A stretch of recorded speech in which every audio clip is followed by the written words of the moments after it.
अऊज़ु बिल्लाहि मिनश्शैतानिर्रजीम बिस्मिल्लाहिर्रहमानिर्रहीम।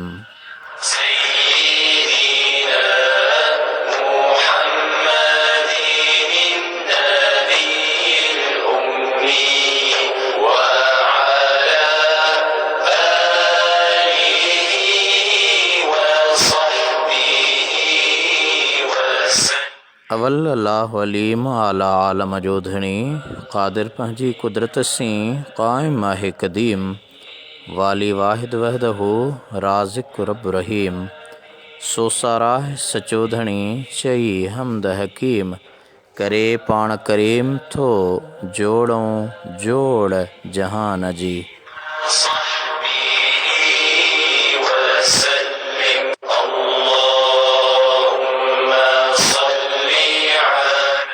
अस्सलामु अलैकुम वरहमतुल्लाहि वबरकातुहू। प्रोग्राम आहे सईं राह, मां आहियां अवां जो मेज़बान आजिज़ रहमतुल्लाह लाशारी ताहिरी।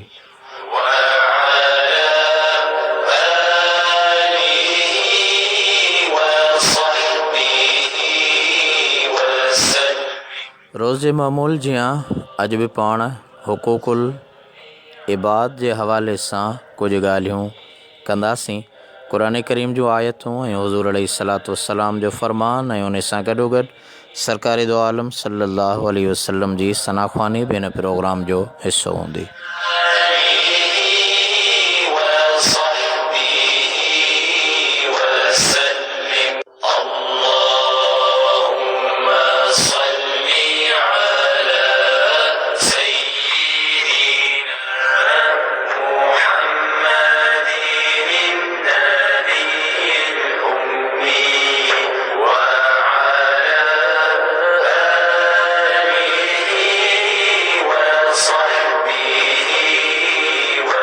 दोस्तों, पाण प्रोग्राम जी शुरूआत कयूं था हमदे बारी ताला सां। आवाज़ मोहतरम सिकंदर अली दोदे ताहिरी जो। उन खां बाद वरी प्रोग्राम में पाण शामिल रहूं था। अल्लाह साईं तू ही आहे हयो हमेशा जियण वारो। अल्लाह साईं तू ही आहे हयो हमेशा जियण वारो। तोखां सिवा हिन शान जो साहिब, तोखां सिवा हिन शान जो साहिब केर बि नाहे थियण वारो। साईं केर बि नाहे थियण वारो।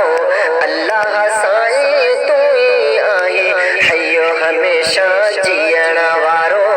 अल्लाह साईं तू ही आहे हयो हमेशा जियण वारो।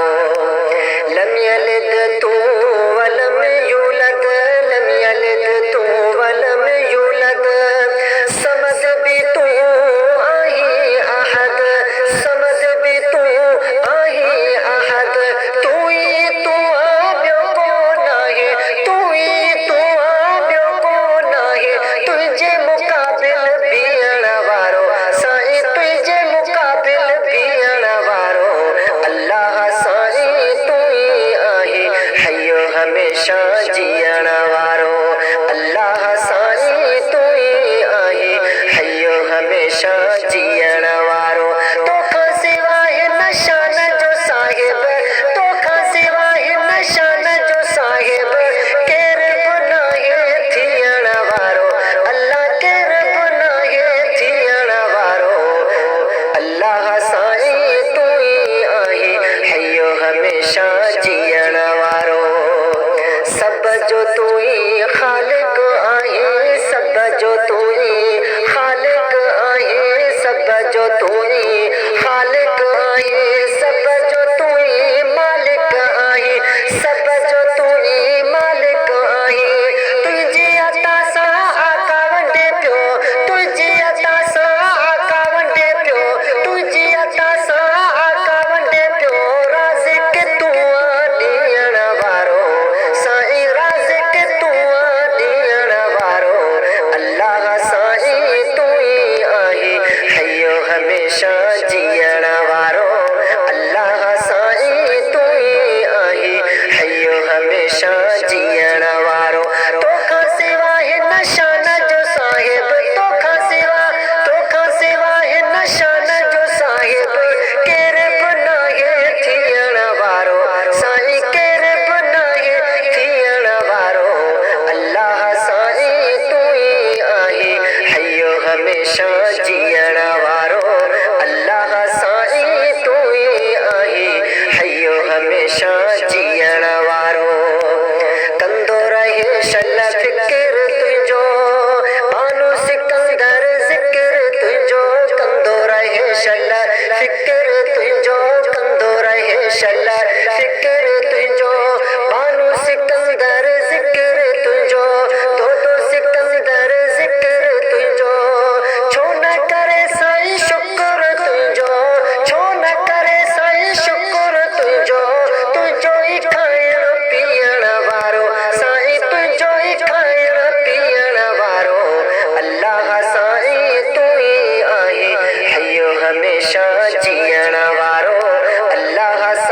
सुभान अल्लाह जेकी मंझ जहान सो तारीअ तगे तुंहिंजे लुत्फ़ जी लतीफ़ चवे तो दर कमी कान अदलों छुटान कर को फेरो फज़ल जो।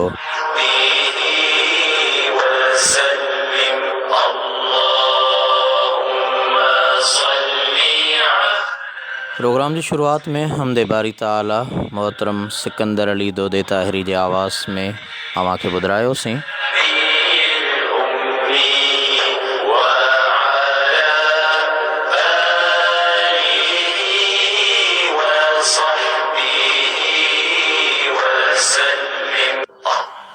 दोस्तों असां वहाँ दुनिया जी ज़ाहिरी ज़ैबो ज़ीनत जे लाइ दुनिया में ज़िंदगी गुज़ारण जे लाइ घर ठाहींदा आहियूं।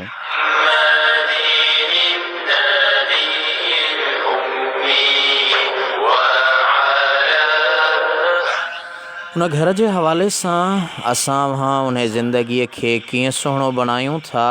किथे बि घर ठारायो या घर ख़रीद कयो या घर किराए ते वठो त अवल इहा जांच कयो त पाड़ो कीअं आहे, छो त अल जार सुमदार। जेकॾहिं पाड़ो सुठो आहे, पाड़ेसरी नेक सालेह आहिनि त इंसान लाइ वॾी राहत ऐं सुकून आहे। बुछड़ो पाड़ो इंसान लाइ अज़ाब आहे। घर कहिड़ो बि सुहिणो सुठो आलीशान हुजे, पर जेकॾहिं पाड़ो सुठो न आहे त उहो घर टके जे बराबरि बि न आहे।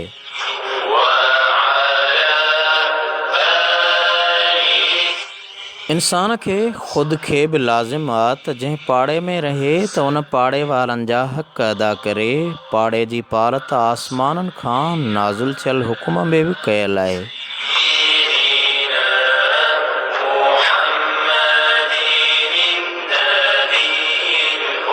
जी दोस्तों, हिन पल हुज़ूर अलैहिस्सलातु वस्सलाम जे ज़ाते बाबरकात जी प्यारी हदीस सुहिणी हदीस अव्हां खे ॿुधायां। मोमिननि जी माउ अम्मा आयशा सिद्दीक़ा रज़ी अल्लाह ताला अन्हा रवायत थी करे त सुहिणा हबीब करीम सल्लल्लाहु अलैहि वसल्लम जन फरमाईंदा हुआ त मा ज़ाल जिब्रील यूसीनी बिल जार हत्ता क़ुल्तु लियुवर्रिसन्नहु। सुनन अबू दाऊद जी हदीस पाक आहे त जिब्राईल अलैहिस्सलाम हमेशह हुज़ूर फरमाइनि था त जिब्राईल हमेशह मूंखे पाड़े जे बारे में वसीयत कंदो रहियो। मूं चयो त ज़रूरु पाड़े वारनि खे वरसे में शरीक कंदो।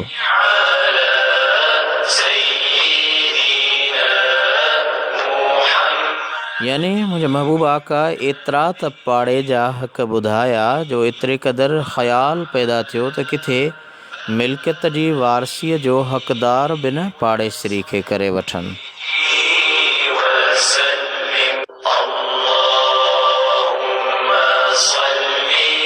ॿी हदीस पाक दोस्तों हज़रत अब्दुल्लाह बिन उमर रज़ी अल्लाह अन्हु जे घर में बकरी ज़बह थी। पाण फरमायूं मुंहिंजे यहूदी पाड़ेसरी ॾांहुं गोश्त ज़रूरु मोकिलिजो, छो त मूं हज़रत हबीब करीम सल्लल्लाहु अलैहि वसल्लम जन खां ॿुधो आहे। पाण फरमायूं जिब्राईल हमेशह मूंखे पाड़े जे बारे में वसीयत कंदो रहियो। मूंखे गुमान थी वियो त मतां पाड़ेसरनि खे मिल्कियत में वारिस न बनायो वञे।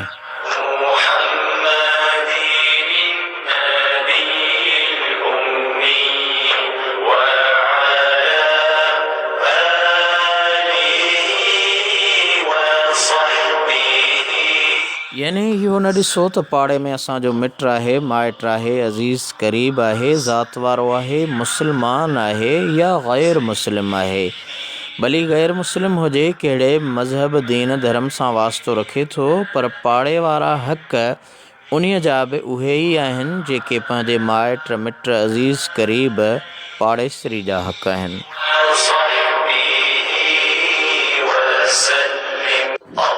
दोस्तों पाण सोचूं था त पाण मोमिन सॾायूं था, ईमान वारो सॾायूं था, पर इहो ईमान असांखे अता थियो पंहिंजे आका नबी नामदार सल्लल्लाहु अलैहि वसल्लम जे सदके, उन जे ज़रिए, उन जे हथारां, उन जे पैगाम ऐं अल्लाह जे कलाम जे ज़रिए। हाणे असां पंहिंजे महबूब आका सल्लल्लाहु अलैहि वसल्लम खां पुछूं जंहिंजे लाइ रब काइनात पंहिंजे कलाम पाक में फ़रमायो त लक़द कान लकुम फ़ी रसूलिल्लाहि उस्वतुन हसन, अलबत्ता तहक़ीक़ मुंहिंजे महबूब जी ज़िंदगी में अव्हां जे लाइ बहितरीनु नमूनो आहे। हाणे हुज़ूर जी ज़िंदगी में बहितरीनु नमूनो आहे त उन आका खां पुछूं त मोमिन केरु आहे।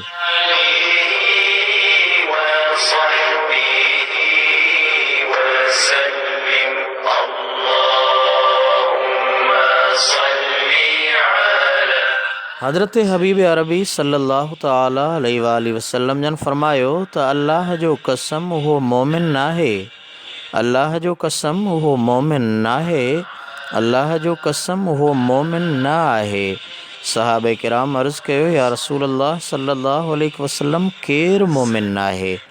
मुंहिंजे आका फरमायो, अल्लज़ी ला यमनु जारुहु बवाइकहु। बुख़ारी शरीफ़ जी हदीस पाक आहे त जंहिंजो पाड़ेसरी उन जे ईज़ाइण खां अमुन में न हुजे, मुंहिंजे आका रहमत वारे हबीब फरमायो त उहो हरगिज़ मोमिन नाहे।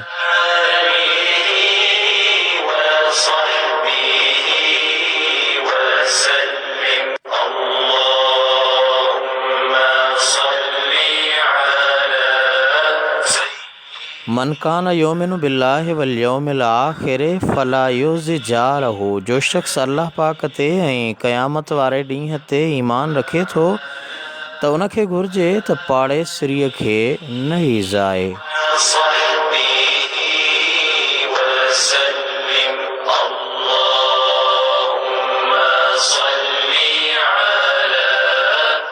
लईसल मोमिनु बिल्लज़ी यशबउ वजारुहु जायुन इला जंबिही। मुंहिंजे आका रहमत वारे हबीब फरमायो त उहो माण्हू मोमिन ई नाहे जेको पाण त ढो करे खाए ऐं भर में पाड़ेसरी बुखारो हुजे। दोस्तो, अॼु मोमिन हुजण जी दावा त हर को करे थो, पर हाल इहो आहे जो हर हिक खे पंहिंजो पेट प्यारो आहे। हर को पंहिंजे मफ़ाद जी तलाश में आहे। ॿिए जे ग़म अलम ॾुख सूर जो कॾहिं बि को अहसासु नथो थिए, क़तन अहसासु नथो थिए। मुंहिंजा महबूब आका फरमाइनि था त जंहिं पाड़ेसरी जी बुख उञ जी ख़बर न लधी उहो मोमिन नाहे।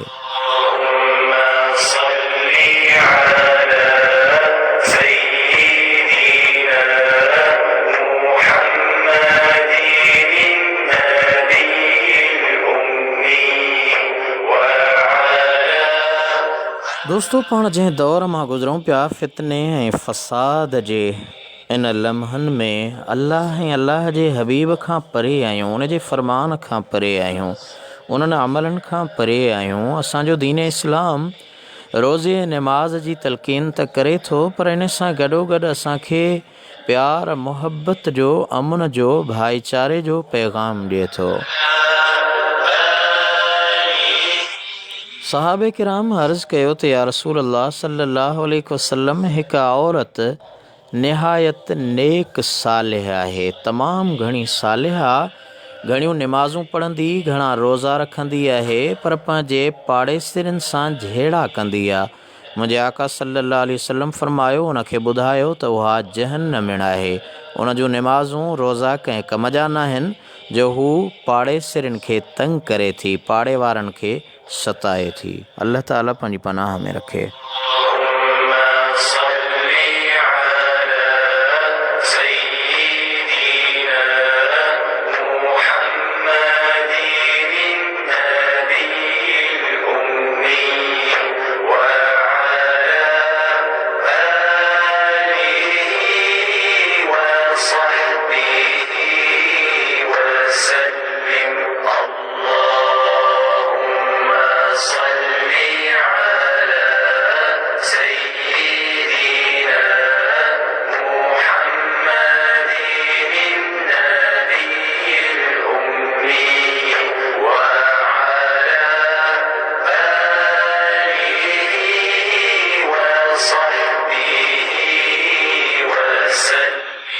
जी दोस्तों, हिकु बुज़ुर्ग जे घर में कुआ घणा थी पिया, घर में नुक़सानु करण लॻा।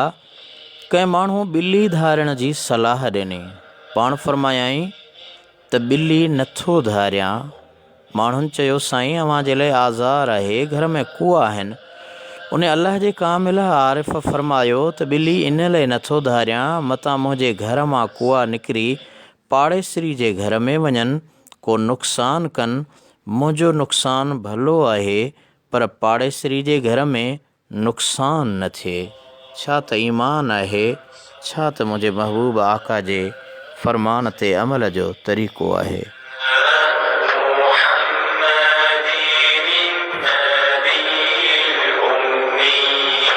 दोस्तों, सुल्तानुल आरिफ़ीन हज़रत बायज़ीद बस्तामी रहमतुल्लाह अलैह जे पाड़े में हिकु यहूदी रहंदो हो। हिकु भेरे यहूदी सफ़र ते वियो, घणो वक़्तु गुज़री वियो, वापसि न आयो। हज़रत बायज़ीद बस्तामी रहमतुल्लाह अलैह रोज़ाना उन जे घर जे दर ते ज़रूरत जो सामान पहुचाए ईंदो हो ऐं ॾीए में तेल विझी ॾीओ रोशन करे ईंदो हो। जॾहिं यहूदी वापसि आयो त ॿारनि पीउ सां बुज़ुर्ग जे अख़लाक़नि ऐं पाड़े जी संभाल लहण जूं ॻाल्हियूं कयूं। यहूदी ते एतिरो असरु थियो जो चयईं त हाणे वञी दिलि में ईमान वारी शमअ बि बायज़ीद वटां रोशन कराए अचां। पाड़े में सुहिणे सलूक हलण सबबि यहूदी सारे घराणे समेत कलमो पढ़ी मुसलमान थियो।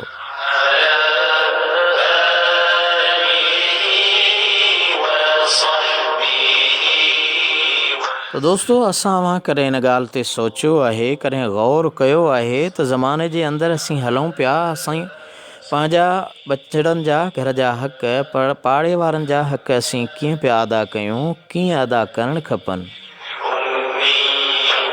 हुज़ूर नबी पाक साहिबुल औलाक सल्लल्लाहु तआला अलैहि वसल्लम जन फरमायो त 7 माण्हू अहिड़ा आहिनि जो क़यामत जे ॾींहुं अल्लाह पाक उन्हनि ॾांहुं करम जी निगाह न कंदो, न उन्हनि खे गुनाहनि खां पाक कंदो, पर उन्हनि खे हुकुम ॾींदो त दोज़ख में वींदड़नि सां गॾु दोज़ख में वञी सड़ो। अस्तग़फिरुल्लाह। दोस्तों, रहमत वारो हबीब आहे, अबे अमड़ खां ज़्यादा प्यार करण वारो आहे, बुरनि सां भलायूं करण वारो आहे।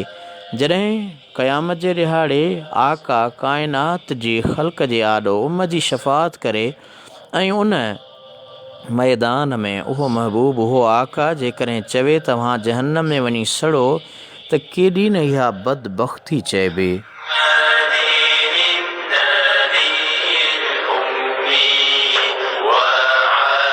हुज़ूर अलैहिस्सलातु वस्सलाम उहे 7 शख़्स जेके ॿुधाया, जिन जे लाइ हुज़ूर फरमायो उन्हनि खे क़यामत जे ॾिहाड़े चयो वेंदो त दोज़ख में वञी सड़ो। उन में सभ खां पहिरीं शख़्स उहो आहे जेको मर्द सां बुराई करे थो। क़यामत जे ॾिहाड़े हुज़ूर फरमाईंदा, वञ तूं वञी जहन्नम जी बाहि में सड़। अल्लाह ताला पंहिंजी पनाह में रखे। उन खां बाद ॿिए नंबर ते पंहिंजे हथ सां बुराई कंदड़। इहा बि अॼुकल्ह नौजवाननि में बुराई आम आहे। अल्लाह करीम शल पंहिंजी पनाह में रखे। मुंहिंजे महबूब आका जी ज़ाते बाबरकात सख़्ती सां मना फरमाई आहे। ऐं टियों उहो शख़्स मुंहिंजे महबूब आका फरमायो जेको जानवरनि सां बदफ़ेली करे थो। चौथों उहो शख़्स जेको ज़ाल सां ग़लति रस्ते बुराई कंदड़ आहे।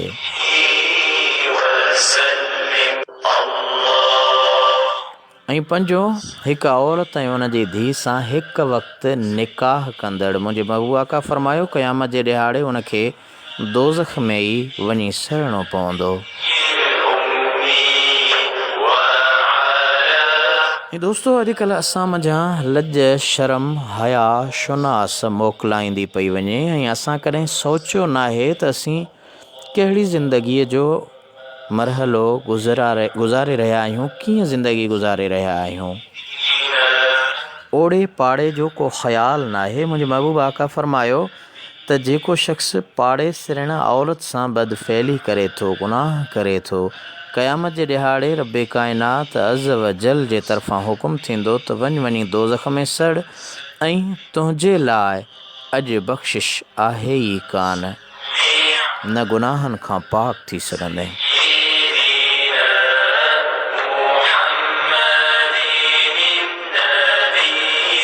ऐं 7 नंबर ते मुंहिंजे महबूब आका रहमत लिल आलमीन हबीब फरमायो त पाड़े वारनि खे जेको ईज़ाईंदड़ आहे,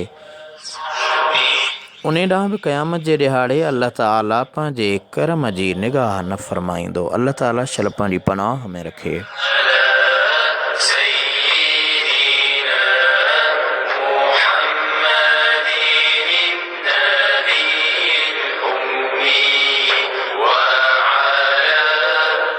दोस्तों, सरकार दो आलम सल्लल्लाहु अलैहि वसल्लम जे सना ख़्वानी ॾांहुं हलूं था ऐं वरी इन ई प्रोग्राम में पाण शामिल रहूं था।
सुबहानल्लाह सुबहानल्लाह सुबहानल्लाह सल्लल्लाहु अलैहि वसल्लम। सरकार दो आलम सल्लल्लाहु ताला अलैहि वालैहि वसल्लम जी सनाख्वानी में प्रोग्राम सही राह मां यहाँ अवां जो मेज़बान ऐं पेशकार आजिज़ रहमतुल्लाह लाशरी ताहिरी ग़ुलाम मुस्तफ़ा सुमरे जे ख़ूबसूरत आवाज़ में अवां खे सरकार जी सनाख्वानी ॿुधाई सी हज़रत हाजी ग़ुलाम नबी मैसर रहमतुल्लाह अलैहि जी शाइरी।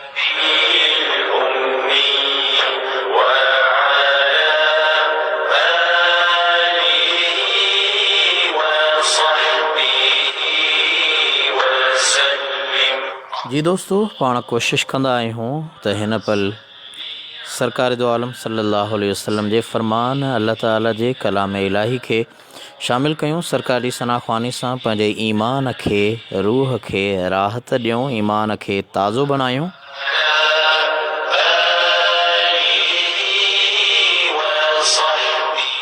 फ़िरक़ेवारीअ जे तकरार खां साफ़ ऐं दीनी ॼाण जो ही तहक़ीक़ी प्रोग्राम अव्हां जे लाइ पेश कंदा आहियूं।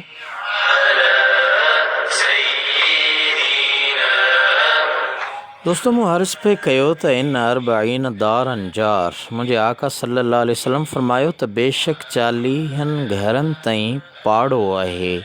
हज़रत अम्मा आयशा सिद्दीक़ा रज़ियल्लाहु अन्हा अर्ज़ कयो त या रसूलल्लाह सल्लल्लाहु अलैहि वसल्लम मुंहिंजा 2 पाड़ेसरी आहिनि, वधीक हक़ कंहिंजो आहे?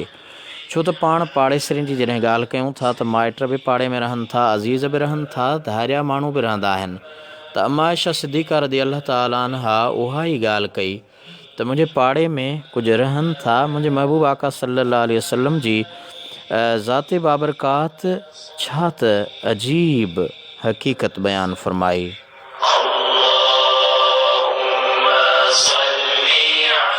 बेअदना हुमा बाबन, जंहिंजो दरवाज़ो वधीक वेझो आहे, मुंहिंजे महबूब आका फ़रमायो उहो तुंहिंजो पाड़ेसरी आहे। पर दोस्तो, रुगो ईअं नाहे त जंहिंजो दरवाज़ो क़रीब आहे। मुंहिंजे महबूब आका सल्लल्लाहु अलैहि वसल्लम जे इन फ़रमान मुताबिक़ बुज़ुर्गनि ईअं बि चयो आहे त हिकु सफ़र जा 2 मुसाफ़िर बि पाड़ेसरी जो हक़ रखनि था। हिकु स्कूल या मदरसे जा 2 तालिब इल्म उहे बि साॻे वक़्तु पाड़ेसरीअ जे मिसिल आहिनि। ऐं हिकु उस्ताद वटि पढ़ंदड़ शागिर्द जेके आहिनि ऐं हिकु मुर्शिद जा सभु मुरीद बि पाण में पाड़ेसरी जी हैसियत रखनि था। उन्हनि खे हिक ॿिए जी सार संभाल, ख़बरगिरी ऐं हमदर्दी रखणु लाज़िम आहे।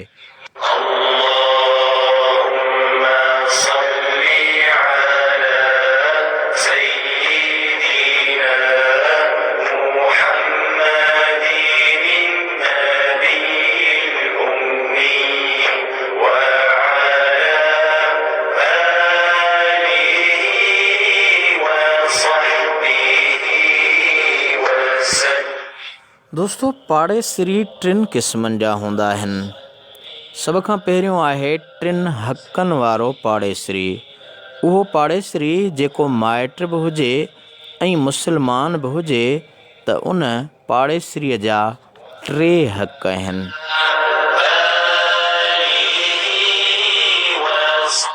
सभ खां पहिरीं उन जो पाड़े जो हक़, ॿिए नंबर ते माइटीअ जो हक़ ऐं टियों हक़ उन्हीअ जो आहे मुस्लमानीअ जो त उहो मुस्लमान आहे।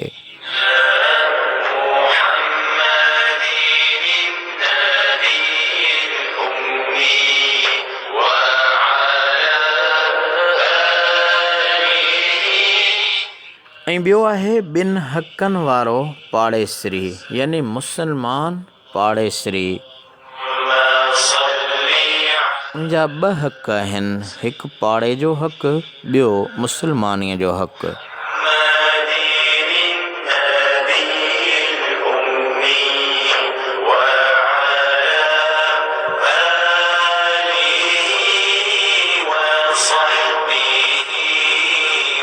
ऐं हिकिड़े हक़ वारो बि पाड़ेसरी आहे, उहो आहे ग़ैर मज़हब पाड़ेसरी, जेको अव्हां जे मज़हब जो त नाहे पर उन जो बि पाड़े जो हक़ आहे। ॾिसो दोस्तो त इस्लाम केतिरो भलो ऐं पाकीज़ मज़हब आहे, जंहिं काफ़र पाड़ेसरी सां बि सुठे वर्ताव करणु, अख़लाक़ सां हलण जो हुकुम ॾिनो आहे।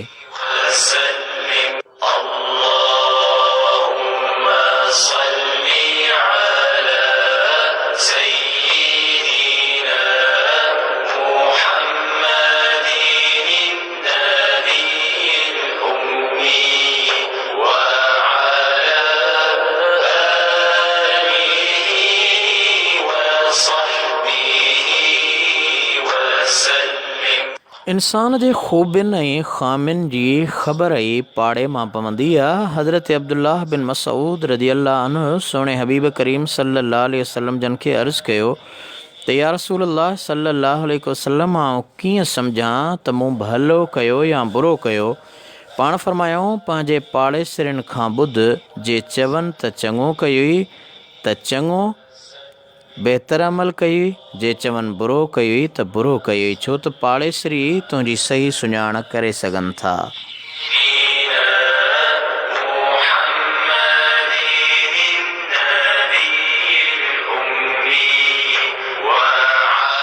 दोस्तों, हज़रत हबीब करीम सल्लल्लाहु अलैहि वसल्लम जी ॾिनल तइलीमात मुताबिक़ जंहिं घर में अव्हां रहो था उन घर जे इर्द गिर्द ओड़े पाड़े जे अंदरि चइनी तरफ़नि खां, चइनी पासनि खां 40 घरनि में रहण वारा अव्हां जा पाड़ेसरी आहिनि। उन्हनि जा अव्हां मथां कुझु हक़ आहिनि, यानी अव्हां जे पाड़े जा 40 घर मुंहिंजे महबूब आका सल्लल्लाहु अलैहि वसल्लम उन्हनि जा हक़ ॿुधाया आहिनि, जेके तरतीबवार अव्हां जे समाअतुनि ताईं पहुचायां पियो।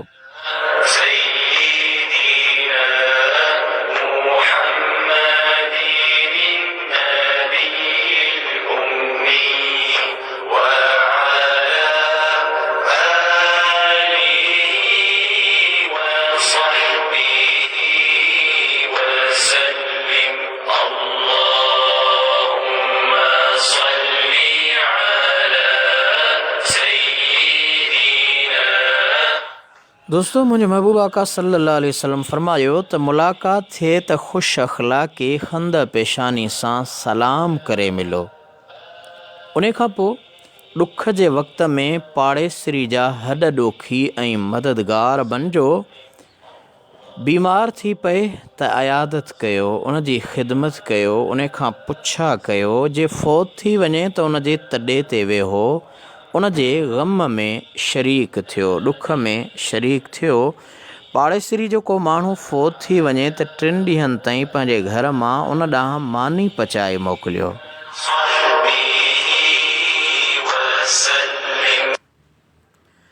मुंहिंजे महबूब आका सल्लल्लाहु ताला अलैहि वसल्लम फरमायो त को जाइज़ कमु चवे त पूरो करण जी कोशिश कयो, कर्ज़ घुरे त कर्ज़ ॾियो, ख़ुशीअ में मुबारक ॾियोसि ऐं ग़मीअ में तज़ियत कयो। पाड़ेसरी जो रस्तो न बंदि कयो न सोढ़ो कयो, यानी उन रस्ते ते अहिड़े क़िस्म जूं रुकावटूं अव्हां जो को हक़ नाहे। तव्हां का पंहिंजी अहिड़ी शइ रखी छॾियो या उनखे मना कयो त हितां अचु वञु न, ही मुंहिंजो रस्तो आहे, या आम तौरु चयो वेंदो आहे त घिटी कंहिंदे पियूदी नहीं। इहो हिकु मुस्लमान जो शेवो नाहे। मुस्लमान खे नथो सूंहे त हिकु मुस्लमान ॿिए मुस्लमान पाड़ेसरीअ जो हक़ न रखे, ख़्याल न रखे। दोस्तों, पंहिंजे घर जी भित एतिरी वॾी न ठाहियो जो पाड़ेसरी जी हवा बंदि थी वञे।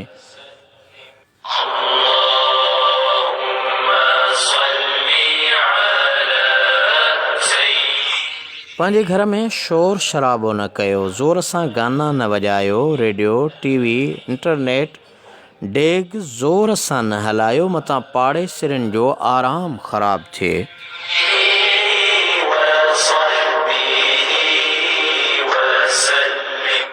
पंहिंजे घर में ॿोड़ चाढ़ियो त शोरबो घणो कयो, उन में रस घणी कयो। कुझु पाड़े वारनि खे बि ज़रूरु ॾियारे मोकिलियो। मेवात वग़ैरह फल फ्रूट के आणियो त पाड़े में बि ॾियारे मोकिलियो, पर जे थोरी हुजे त घर में खाई छॾियो ऐं पाड़ेसरनि जे दरवाज़े ते उन जूं खलूं न उछलायो, मतां पाड़ेसरनि जा ॿार ॾिसी करे रोअनि ऐं अव्हां गुनहगार बणिजो।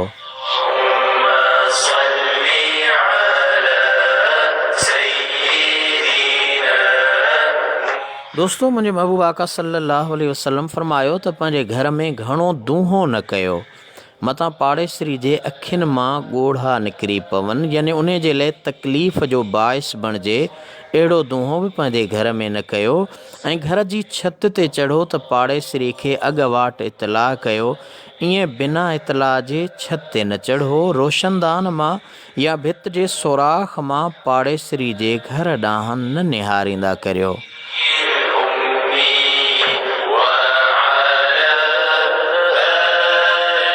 कॾहिं कॾहिं के अहिड़ा कचहरी जा मोर थींदा आहिनि जो ॻाल्हाईंदे थकबा न आहिनि। को पाड़ेसरी रस्ते ते बीठो कंहिं कचहरी करणु या कचहरी में वेठो त उन सां शुरू थी वेंदो हीअ ॻाल्हि हूअ ॻाल्हि, ॾुख सहुर हाल ओरण तमामु सुठो अमल आहे।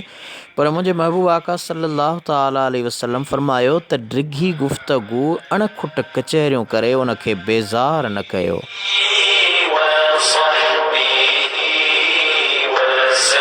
ऐं मुंहिंजे महबूब आका ईअं बि फरमायो त जेकॾहिं अव्हां पाड़ेसरी में को ऐब ॾिसो था, उनखे का तकलीफ़ आई आहे, त पाड़ेसरी जे ऐबनि जी पर्दा पोशी कयो, उनखे माण्हुनि में ख़्वार न कयो।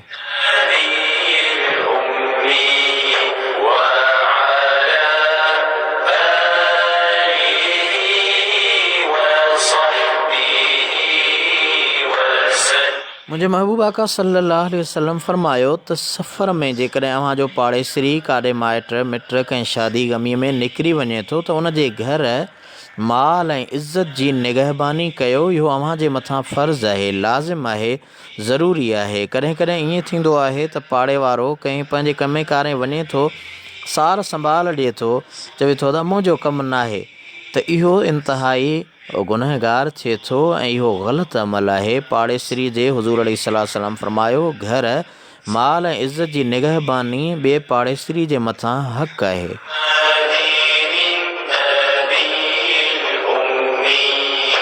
दोस्तो, गिला केॾो गुनाह आहे, कबीरो गुनाह आहे, जो मुंहिंजे अल्लाह ताला जी ज़ाते बाबरकात पंहिंजे पाक कलाम में फरमायो अयुहिब्बु अहदुकुम अन याकुल लहम अखीहि मैतन फकरिहतुमूह। अल्लाह ताला फरमायो त जेकॾहिं को मुस्लमान भाउ कंहिंजी गिला करे थो, शिकवा करे थो, उहो ॼण पंहिंजे मुअल भाउ जो गोश्त पटे खाए थो। केॾो न कबीरो गुनाह आहे कंहिंजी ग़ीबत करणु, कंहिंजी गिला करणु। पर वरी जे पाड़ेसरी हुजे त उन में त अञा बि वधीक अहसासु कयो। मुंहिंजे आका सल्लल्लाहु अलैहि वसल्लम फरमायो त पाड़ेसरी जी न पाण गिला कयो न ॿिए खां ॿुधो। अमीं त नथा कयो, पर अव्हां जे पाड़े वारे जी को ॿियो गिला करे रहियो आहे, तव्हां उन जी गिला न ॿुधो।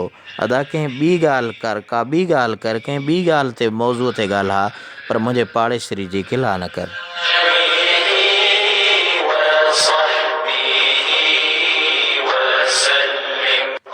मिठी ज़ुबान सां उनखे चङाईअ जो अमुरु कयो, बुराई खां मना कयो, दड़के दहमान खां परहेज़ कयो, ऐं उन सां गॾोगॾु कुने जी ख़ुशबू सां उनखे न ईज़ायो, ईज़ा न पहुचायो। जो कुझु चङो चोखो रधियो उन जे घर बि ॾियारे मोकिलियो। कॾहिं कॾहिं अहिड़ो ताम रधिबो आहे जंहिंजी ख़ुशबू पाड़े जे घरनि में वञे थी। अव्हां जेकॾहिं उन मझां कुझु उन पाड़ेसरीअ जे घर बचड़नि जे लाइ नथा ॾियारे मोकिलियो त उन जी ख़ुशबू उन जहिड़े सताईंदड़ आहे, ईज़ाईंदड़ आहे। इन्हीअ जो हुज़ूर अलैहिस्सलाम फरमायो तमामु घणो ख़्यालु कयो, चङो चोखो चाढ़ियो त पाड़ेसरी ॾांहुं ज़रूरु ॾियारे मोकिलींदा करियो।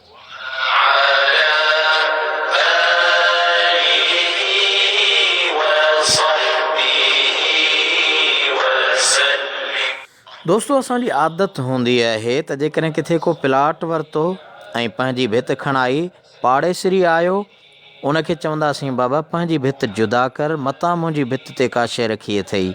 मुंहिंजे महबूब आका सल्लल्लाहु अलैहि वसल्लम फरमायो आहे त तव्हांजी भित ते काठी रखे थो पाड़ेसरी, तव्हां उनखे मन न कयो, इहो उन जो हक़ आहे।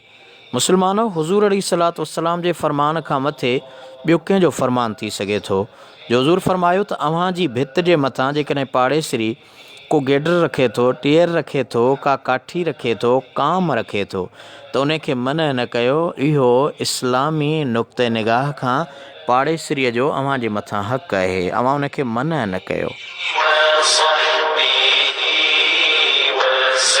ऐं असांजी हालत इहा आहे त फुट तां, काठीअ तां, इन्हनि मुआमलनि तां मामूली मामूली ॻाल्हियुनि तां, ॿारनि जे गंद किचिरे उछलाइण तां पाण में अहिड़ी हंधि पहुची वेंदा आहियूं जहिड़े झगड़े में जो अल्लाह ताला पंहिंजी पनाह में रखे।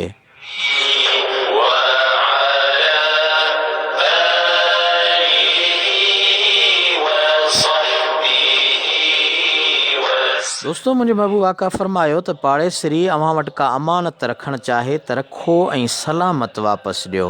यानी अव्हां वटि काॾे वञे थो, कमु आहे, भई मुंहिंजो सामान आहे, तव्हां हिते रखो, ऐं अव्हां चओ त असांजो कुझु न वञे, त हुज़ूर अलैहिस्सलाम फ़रमायो इहो पाड़ेसरीअ जो हक़ु अदा नथो थिए। उहो अव्हां वटि को सामान रखे थो, केॾांहुं वञे थो, त उहो लाज़मी आहे, ज़रूरी आहे त उहो सामान अव्हां पाण वटि उनजो रखो, उनजी हिफ़ाज़त कयो ऐं उहो इस्तेमाल में न आणियो। जीअं हू रखी वियो ईअं वरी उनखे सलामती सां वापसि ॾियो।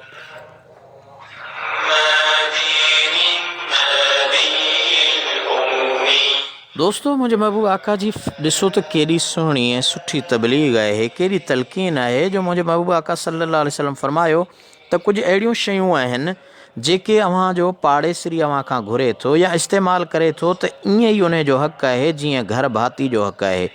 साहबा अर्ज़ु कयो, या रसूलल्लाह सल्लल्लाहु अलैहि वसल्लम, उहे कहिड़ियूं शयूं आहिनि? मुंहिंजे महबूब आका फ़रमायो, जेकॾहिं अव्हां खां को पाड़ेसरी छुरी घुरे थो, काती घुरे थो, उखरी, मोहरी आहे, टिफणी आहे, या पाणी आहे, लूणु आहे, मिर्च आहिनि, कॾहिं कॾहिं घर जी ज़रूरत पवे थी, अव्हां खां उहो घुरे थो, तव्हां उनखे ॾेई छॾियो ऐं उन खां वापसि न वठो, छो त इहो पाड़ेसरी जो हक़ु आहे, त अव्हां उन जी मदद कयो।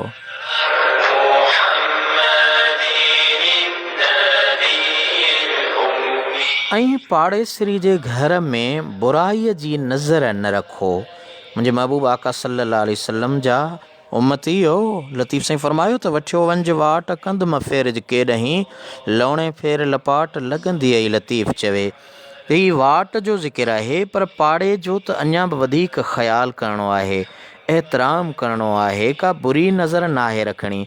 उनजे माल मिल्कियत में तम जी नज़र न रखो। जेकॾहिं कंहिं वटि के 4 मेहूं आहिनि, तव्हां तम रखो त इहो सेर खीर जो ॾींदो, पा खीर जो ॾींदो, या वरी उन वटि को बाग़ आहे, सोचींदो त इहे मेवा मूंखे ॾियारे मोकिलींदो। इन क़िस्म जूं उमेदूं न रखो, इन क़िस्म जी तम उन में लालच न रखो। हा, हू पाण मुरादो जेकॾहिं अव्हां ते महिरबानी करे थो, शफ़क़त करे थो, ॾिए थो, त इहो उन जो हक़ु आहे, पर अव्हां उन में इहा तम न रखो त हिन वटि गाॾी आहे, मोटरसाइकिल आहे, कार आहे, बसि इन खां मां वठां। इन क़िस्म जी तम उन में या इहा उमेद न रखो, ऐं उन जे हक़नि खे फ़बाइण जी कोशिश न कयो।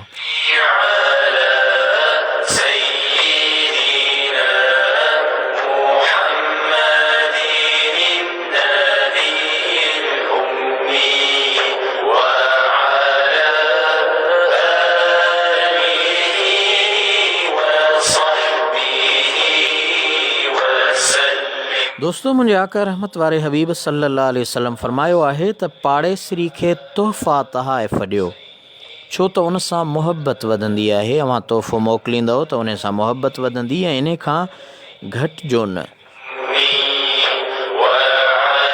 पाड़ेसरी अगरि तव्हां सां बुरो सलूक करे थो, घटि वधि ॻाल्हाए थो, त अव्हां उन सां बुरा न हलो, अव्हां उन सां बुराई न कयो, पर सबुरु कयो।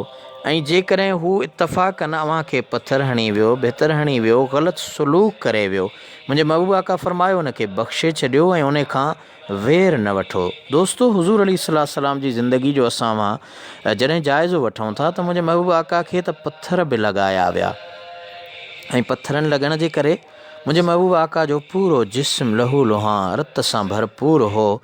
पोइ बि मुंहिंजे महबूब आका उन्हनि खां पलांद कोन वरितो। पथर जे बदिरे पथर कोन हयां, पर मुंहिंजे महबूब आका उन्हनि खे बख़्शे छॾियो, माफ़ करे छॾियो।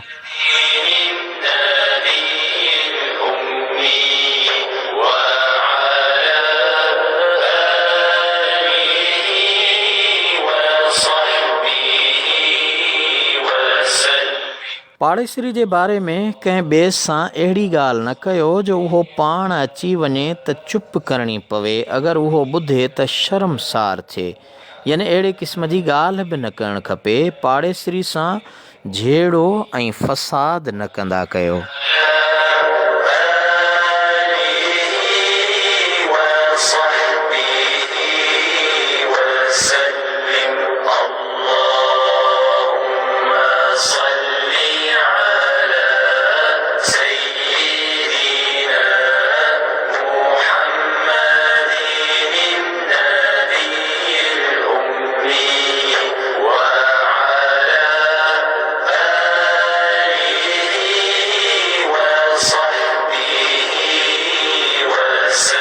दोस्तों प्रोग्राम सही राह में अव्हांखे ॿुधाईंदो हलां त हज़रत इब्न मन यानी हिकिड़ो मुंहिंजे महबूब आका सल्लल्लाहु अलैहि वसल्लम जो आशिक़ आहे, अल्लाह जो वली आहे।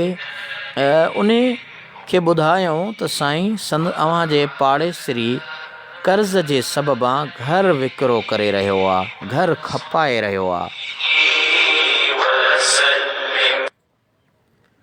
ॿुधायूं उन बुज़ुर्ग खे त साईं अव्हांजो उहो पाड़ेसरी अव्हांजो घर खपाए थो, ऐं उहो अल्लाह जो कामिल वली उन जे भित जे पाछे में कॾहिं कॾहिं वेहंदो हो, आसाइश आराम जे लाइ, इत्मीनान जे लाइ। पाड़ेसरीअ जी दीवार उहा भित उन जी छांव में वेही करे आसास हासिलु कंदो हो। पाण उन जी भित जे छांव में वेही आसास वठण जे करे एतिरो त अहसास जाॻियो। फरमायईं जेकॾहिं पाड़ेसरी घर विकिरो करे छॾियो त असां उन जी दीवार जे पाछे में वेहण जो बि हक़ अदा न कयो, पोइ उन जो सभु कर्ज़ पाण अदा करे ॾिनऊं। यानी अल्लाह जे वली खे ख़बर पई त उहो घर छो थो विकिणे, सबबु छा आहे, मजबूरी कहिड़ी आहे। ऐं ॿुधायो वियो त साईं अव्हांजे पाड़ेसरीअ जे मथां कर्ज़ आहे, उहो कर्ज़ अदा करण जे लाइ अव्हांजो पाड़ेसरी उहो घर विकिरो पियो करे, घर पियो खपाए। अल्लाह जे वली फरमायो त न, इन जे घर जी भित जी छांव में असां बि सुकून माणियो आहे, आसास हासिलु कयो आहे। इन जे लाइ उन पाड़ेसरीअ खे पाण घर खपाइण न ॾिनऊं, कर्ज़ जी अदायगी जे लाइ पाण घर खपाइण न ॾिनऊं। ऐं उन अल्लाह जे कामिल वली समूरो उन पाड़ेसरीअ जो कर्ज़ पंहिंजे तरफ़ां भरे छॾियो।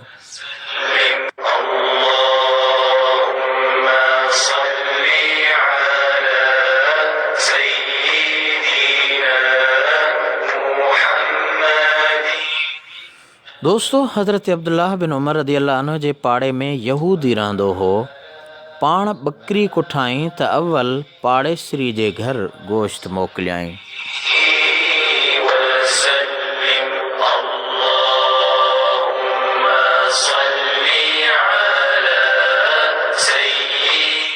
घर ॾांहुं अचण जो रस्तो कुशादो रखो। घणनि माण्हुनि जी आदत हूंदी आहे त घिटीअ में पंहिंजी जाइ वधाईंदा आहिनि, गटर वधाईंदा या वरी का दिकी वधाईंदा, जंहिंसां घिटियूं सोढ़ियूं थी वेंदियूं आहिनि।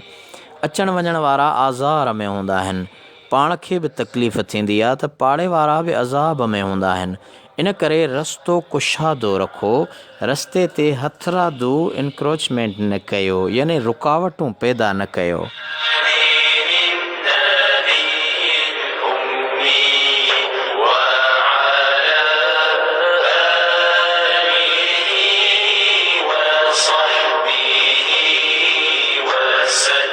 दोस्तों मुंहिंजे महबूब आका सल्लल्लाहु अलैहि वसल्लम जी हदीस आहे, क़ाल रसूलुल्लाह सल्लल्लाहु अलैहि वसल्लम इजअलु तरीक़ सबअत अज़राइन।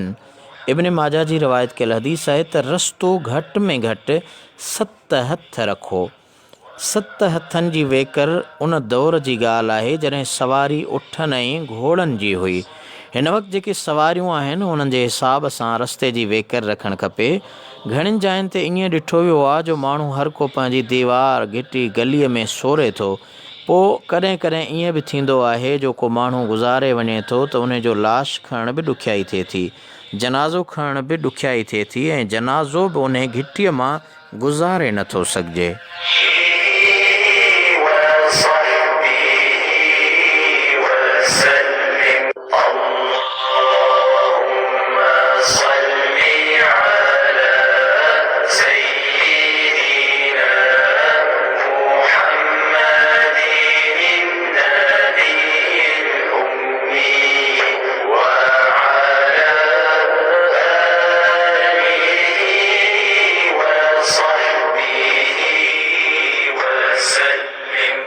दोस्तों हिन पल पंहिंजे प्रोग्राम पुॼाणी जी तरफ़ वञे पियो ऐं आख़िर में अव्हां जा पैगाम शामिलु कंदा आहियूं, मोहबत भरिया मैसेज।